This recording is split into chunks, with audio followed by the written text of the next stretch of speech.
Hi friends, welcome to our channel Sreelakshmi వంటిల్లు. ఈరోజు మన రెసిపీ ఎంతో కమ్మగా ఉండే బ్రెడ్తో హల్వా చేసి చూపించబోతున్నాను. చాలా బాగుంటుంది. స్వీట్ని బాగా ఇష్టపడేవారు 10 నిమిషాల్లో చేసుకునే రెసిపీ అండి ఇది.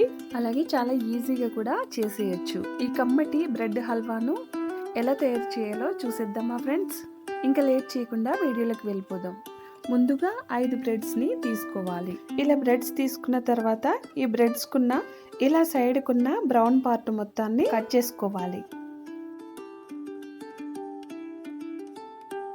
అన్ని బ్రెడ్స్ని ఇలా కట్ చేసుకున్న తర్వాత ఈ విధంగా 4 సమాన భాగాలుగా కట్ చేసుకుని పక్కన పెట్టుకోవాలి.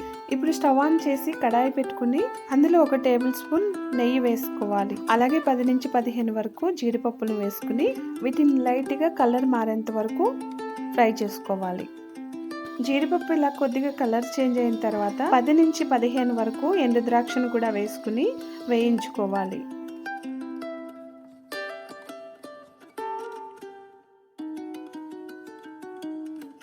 ఇలా ఫ్రై చేసుకున్న తర్వాత వీటిని ఇప్పుడు వేరొక ప్లేట్లోకి తీసేసుకుందాం.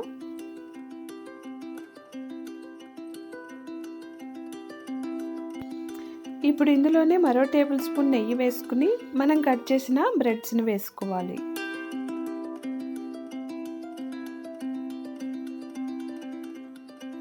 ఈ బ్రెడ్స్ అన్ని ఇలా వేసుకున్న తర్వాత మంచిగా బ్రౌన్ కలర్ వచ్చేంత వరకు వేయించుకోవాలి.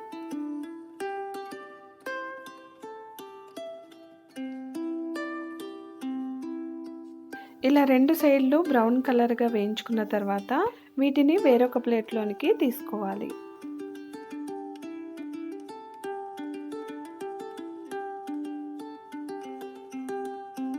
ఇప్పుడు ఇందులోనే మరొక టేబుల్ స్పూన్ నెయ్యి వేసుకుని మిగతా వాటిని కూడా ఆ విధంగానే ఫ్రై చేసుకోవాలి. ఇప్పుడు వీటిని కూడా ప్లేట్లోకి తీసేసుకుందాం. ఇప్పుడు అదే కడాయిలో 1.5 కప్పు వరకు పంచదారను వేసుకోవాలి. మీరు స్వీట్ కొంచెం తక్కువగా తినేవారైతే 1 కప్పు పంచదార సరిపోతుంది. అలాగే ఇందులో 2 కప్పుల వరకు వాటర్ని యాడ్ చేసుకోవాలి. ఇప్పుడు మంటను హై ఫ్లేమ్లో పెట్టుకుని పంచదార బాగా కరిగి లేత జిగురు పాకం వచ్చేంత వరకు ఒక 7-8 నిమిషాలు మరిగించుకోవాలి. పాకం అనేది ఈ విధంగా వస్తే సరిపోతుంది. ఇప్పుడు వేయించుకున్న బ్రెడ్స్ని ఇందులో వేసేసుకోవాలి.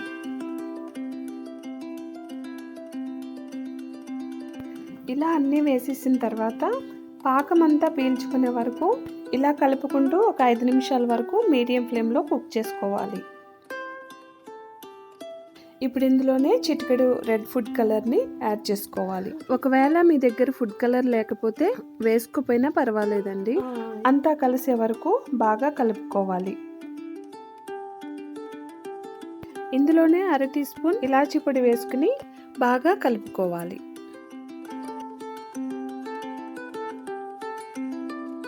అలాగే మనం వేయించి పక్కన పెట్టిన జీడిపప్పు కిస్మిస్ని కూడా వేసేసుకోవాలి. ఇప్పుడు ఒకసారి వీటిని బాగా కలుపుకోవాలి. ఇప్పుడు స్టవ్ ఆఫ్ చేసేసుకుని పక్కకి తీసుకోవాలి. ఇది కొంచెం చల్లారిన తర్వాత ఈ విధంగా కొంచెం గట్టిపడుతుంది. ఇప్పుడు వేరొక బౌల్లో వేసుకుని సర్వ్ చేసుకోవడమే. అంతేనండి, ఎంతో నోరూరించే కమ్మటి బ్రెడ్ హల్వా రెడీ. చాలా చాలా బాగుంటుంది. మీరు తప్పకుండా ట్రై చేయండి ఫ్రెండ్స్, మీకు కూడా చాలా బాగా నచ్చుతుంది. చూసారు కదా ఫ్రెండ్స్, ఈ వీడియో కనుక మీకు నచ్చినట్టయితే లైక్ చేసి మీ ఫ్రెండ్స్కి మీ ఫ్యామిలీస్కి షేర్ చేయండి. అలాగే సబ్స్క్రైబ్ చేయడం మాత్రం మర్చిపోకండి friends. Thank you for watching.